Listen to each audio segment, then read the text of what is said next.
Bismillahirrahmanirrahim. Faqad qala al-muallif rahimahullahu ta'ala wa nafa'na bihi wa bi'ulumihi wa bi asrarihi fid dharaini amin. Allahumma amin. Bismillahirrahmanirrahim.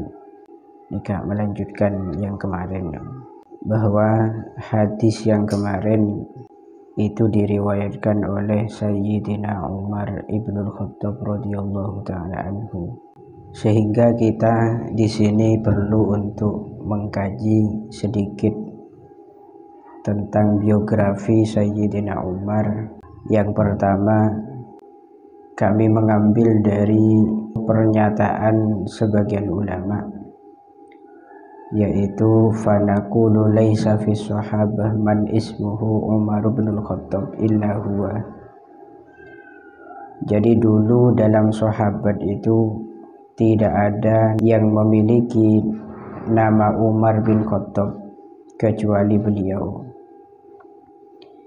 Tidak ada orang yang memiliki nama Umar bin Khattab dalam kalangan sahabat itu kecuali beliau, Sayyidina Umar. Wa huwa awwalu man sumiyah bi amiril mu'minin 'alal umum. Umar bin Khattab itu orang yang pertama kali diberi gelar Amiril Mukminin. Ini secara umum.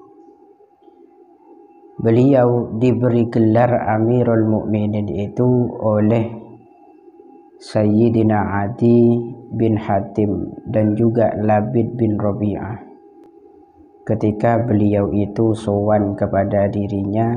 Mereka itu berasal dari negara Irak. Jadi gelar Amirul Mukminin yang dinobatkan dan diberikan kepada Sayyidina Umar itu bermula dari Adi bin Hatim dan Labid bin Rabi'ah. Beliau itu dari negara Irak. Ada pendapat lain yang mengatakan bahwa yang memberi gelar Amirul Mukminin itu adalah Al-Mughirah bin Syu'bah. Mughirah bin Syu'bah ini yang memberikan gelar Amirul Mukminin kepada Sayyidina Umar. Wakilah, menurut pendapat yang lain, bahwasanya Sayyidina Umar itu pernah berkata kepada manusia, antumul mu'minun wa ana amirukum. Kamu adalah orang-orang yang beriman, kalian itu orang yang beriman, sedangkan saya adalah pemimpin dari kalian. Dari perkataan Sayyidina Umar ini, akhirnya beliau diberi nama Amirul Mukminin. Dulu sebelum beliau diberi nama tersebut, maka panggilan yang diberikan kepada pimpinan pengganti Rasul yaitu ya khalifatu khalifati Rasulillah sallallahu alaihi wasallam. Jadi panggilannya agak panjang dulu dong. Panggilannya itu ya khalifata khalifati Rasulillah. Itu sebelum Amirul Mukminin. Fa'adalu an hadhil ibarah lituliha. Sehingga mereka itu lalu memindah ungkapan ini kepada ungkapan yang baru, yaitu Amirul Mukminin, dengan alasan panggilan yang lawas itu begitu panjang, cara manggilnya sangat panjang. Nabi Shallallahu Alaihi Wasallam itu memberikan kunyah kepada Umar dengan kunyah Abi Hafsin. Hafsin itu adalah Al-Asad, yaitu macan. Kenapa kok Nabi memberikan gelar macan itu atau bapaknya macan, Abi Hafsin, terhadap Sayyidina Umar? Itu karena Nabi pernah melihat Sayyidina Umar. Dalam diri beliau itu terdapat satu kekuatan yang tak dimiliki oleh manusia yang lain.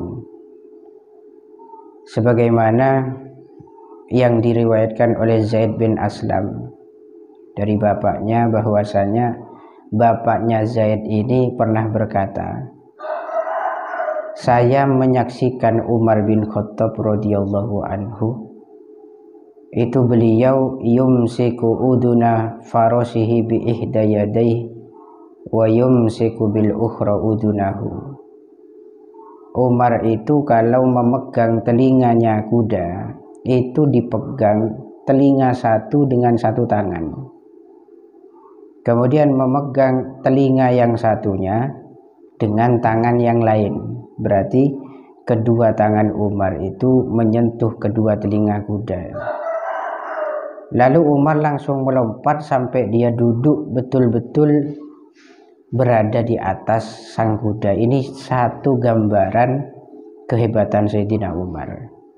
Cukup dengan memegang kedua telinga kuda, lalu beliau melompat langsung nyampe pada tempat duduk. Saking kuatnya Sayyidina Umar, makanya diberi kunyah bernama Abi Hafsin, bapaknya macan.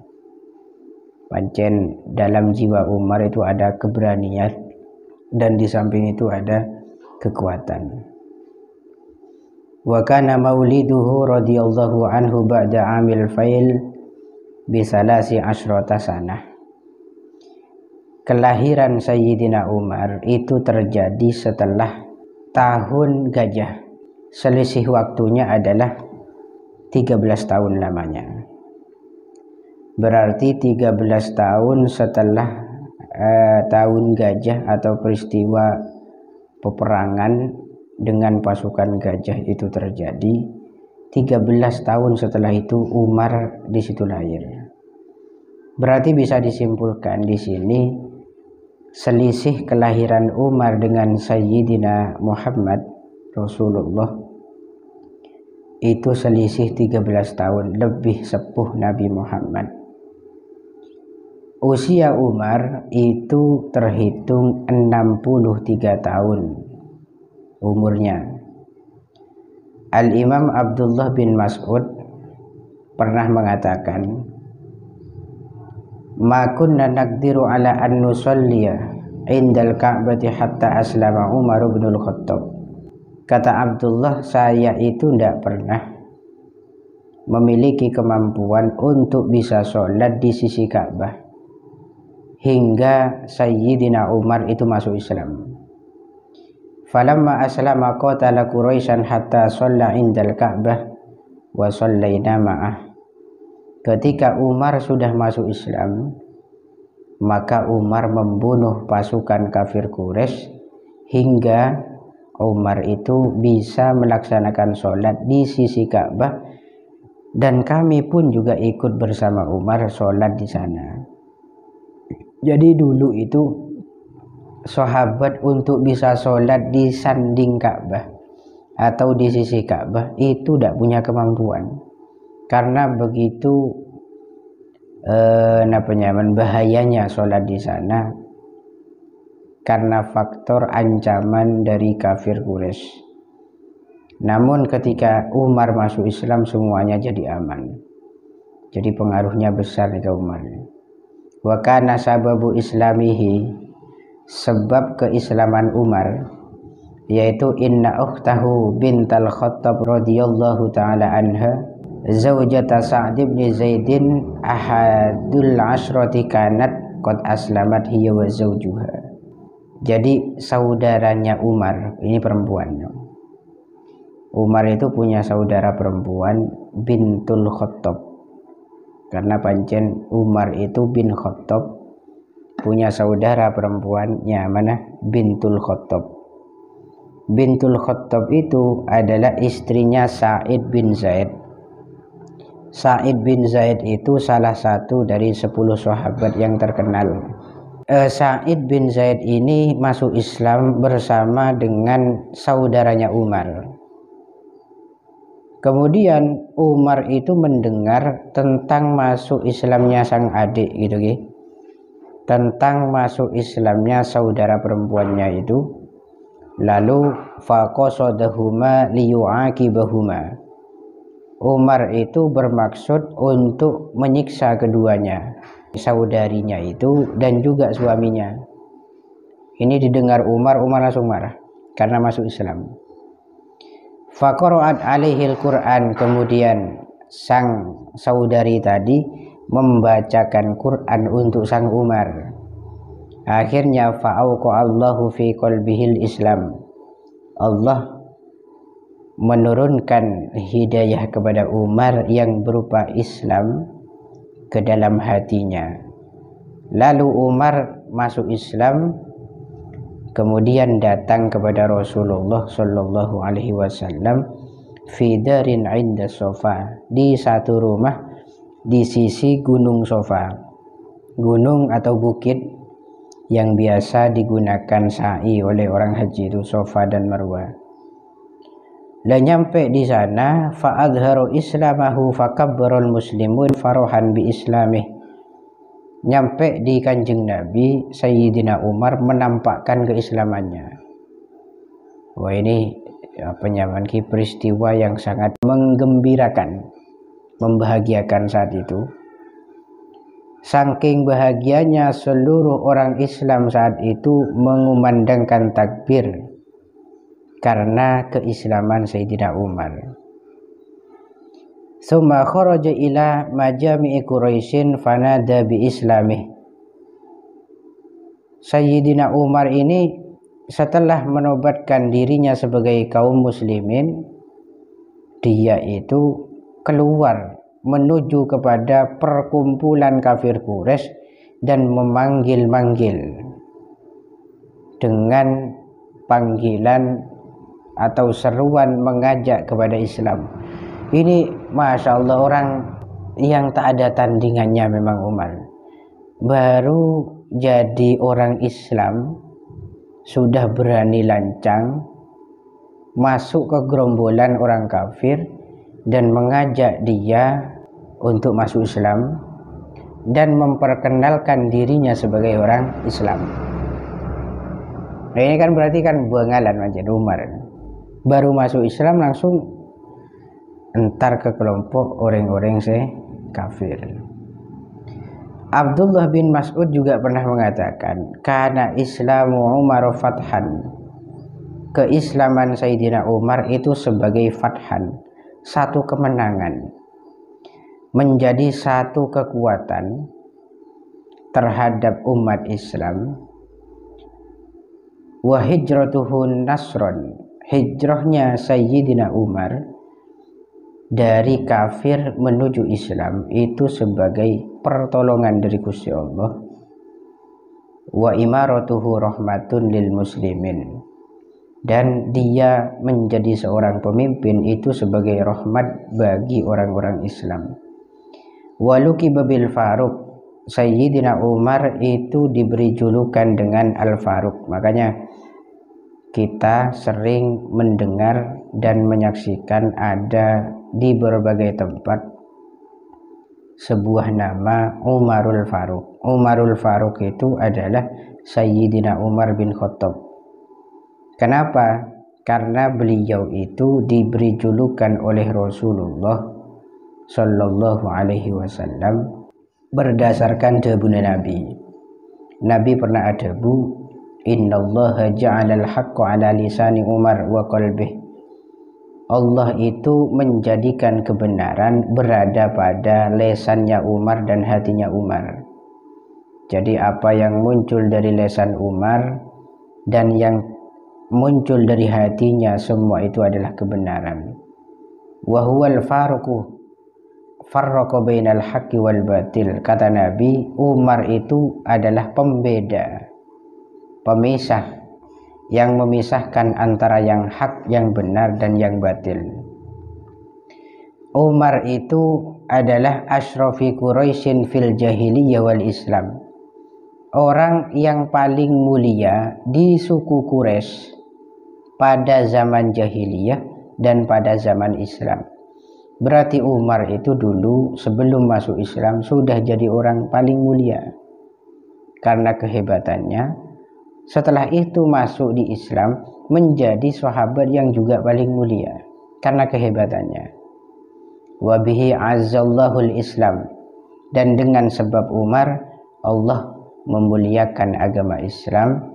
Itu juga berdasarkan debun Nabi atau doanya Nabi. Nabi itu pernah berdoa, memang pernah minta kepada Allah, Allahumma a'izzal Islam bi ahabbir rajulaini ilaik, gitu ya. Ya Allah, muliakanlah Islam ini dengan dua orang laki-laki yang sangat engkau cintai. Siapakah dia? Yaitu Umar ibnil Khattab atau Umar ibnil Hisham. Ada dua delegasi pilihan. Yang pertama Umar bin Khattab atau Umar bin Hisham. Umar bin Hisham ini Abu Jahal, tapi Allah di situ memilih Sayyidina Umar bin Khattab untuk masuk ke dalam Islam. Dan Umar bin Khattab itu mengikuti perang bersama dengan Rasulullah di berbagai medan perang. Bahkan di sini disebut al-masyahida kullah. Dalam segala acara perang, beliau itu tidak pernah ikut. Beliau itu ikut bersama Nabi. Wa kana syadidan 'alal kafirin wal munafikin. Kriteria Umar itu, beliau itu sangat keras. Kerasnya terhadap orang kafir dan orang munafik. Beliau itu salah satu dari 10 sahabat yang masyhur dan 10 sahabat yang masyhud dijanjikan sebagai orang yang mati syahid dan ditakdir sebagai orang mati syahid yang nanti dipastikan masuk ke surganya Gusti Allah. Beliau juga salah satu khulafair rasyidin dan salah satu mertua Rasulullah dan salah satu daripada ulama besar di kalangan sahabat, itu Sayyidina Umar. Bahkan diriwayatkan Sayyidina Umar itu meriwayatkan hadis dari Nabi sebanyak 539 hadis banyaknya. Sahabat pada saat itu semuanya sepakat bahwa Sayyidina Umar itu adalah kasrati ilmi, orang yang banyak ilmunya, wa wufuri akli, orang yang sempurna akalnya, wa fahmihi dan kefahamannya, wa zuhdihi zuhudnya dan tawadunya, cintanya kepada orang Islam, kemudian adilnya beliau. Itu beliau sangat-sangat terkenal dengan semua itu. Beliau itu selalu berpegang teguh pada kebenaran. Itu ciri khas Sayyidina Umar. Dan beliau selalu mengagungkan perilaku, tindak laku atau sikap dan perilaku Rasulullah Shallallahu Alaihi Wasallam beserta sunnah-sunnah beliau, itu beliau sangat mengagungkan. Sayyidina Umar itu juga terkenal orang yang paling serius dalam mengikuti Gusti Kanjeng Nabi, dan orang yang paling mementingkan urusan kemaslahatan muslimin, orang yang paling banyak memuliakan muslimin, dan orang yang paling banyak memuliakan ahlal fadli wal khair, orang-orang yang mulia dan orang-orang yang soleh. Itu beliau. Yang terakhir ini ada kisah di balik keistimewaan Sayyidina Umar. Dari setiap ulama atau setiap wali itu pasti ada nilai keistimewaan pada dirinya.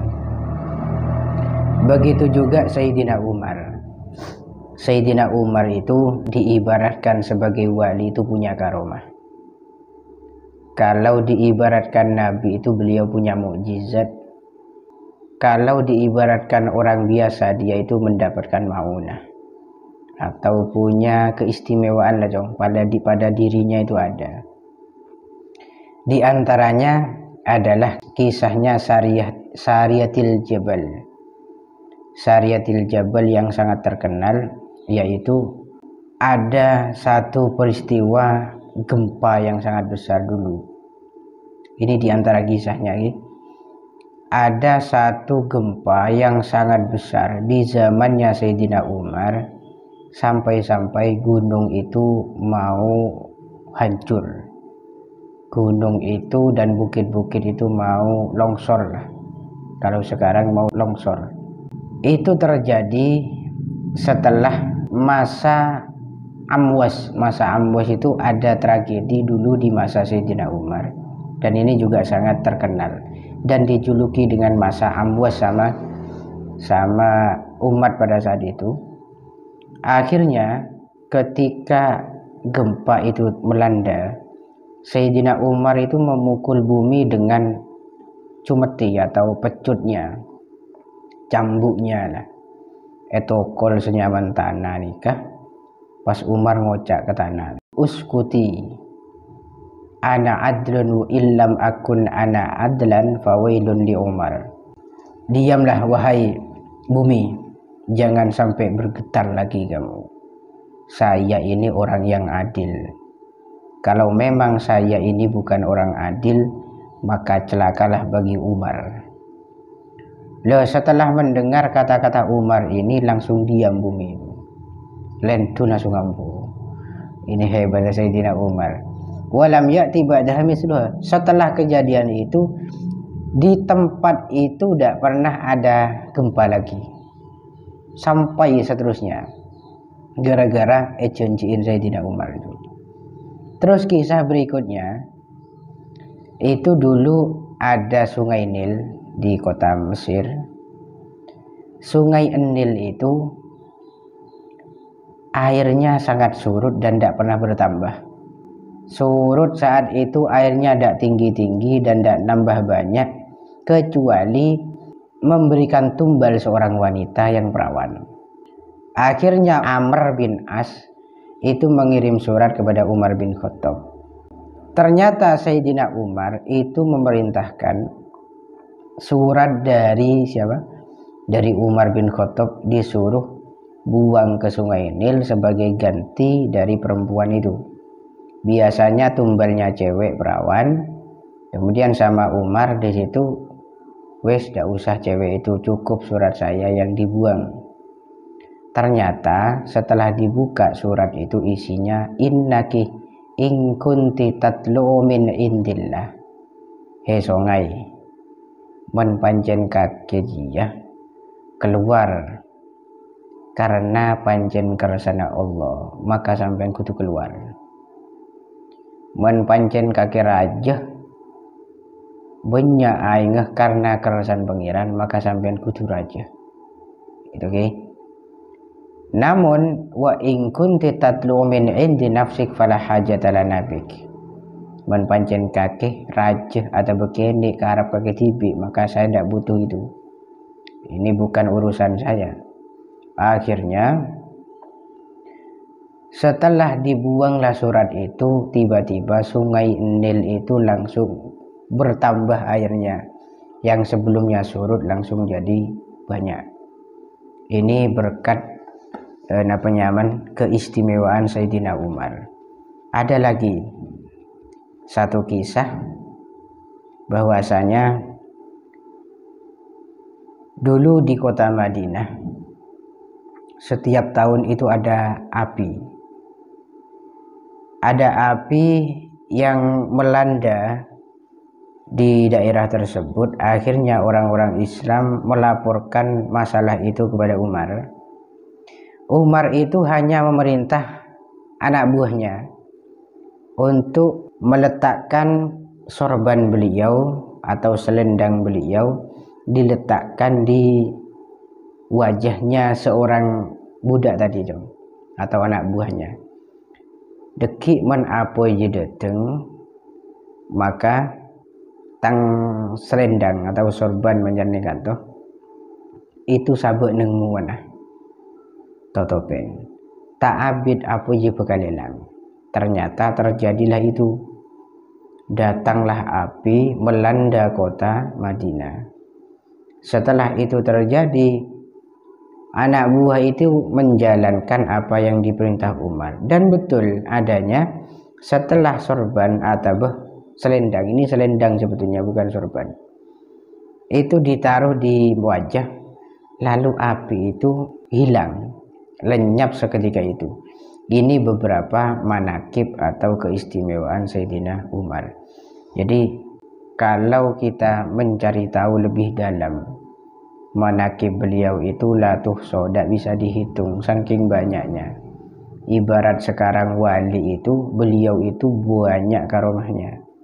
Bahkan yang masyhur itu karomah beliau bisa membuat setan itu ketakutan.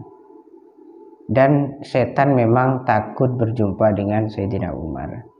Jika beliau Umar berjalan di satu jalan, maka setan itu akan mencari jalan lain yang tidak dilalui oleh Sayyidina Umar. Itu salah satu keistimewaannya. Oke. Wallahu a'lam bishawab. Al-Fatihah. Bismillahirrahmanirrahim.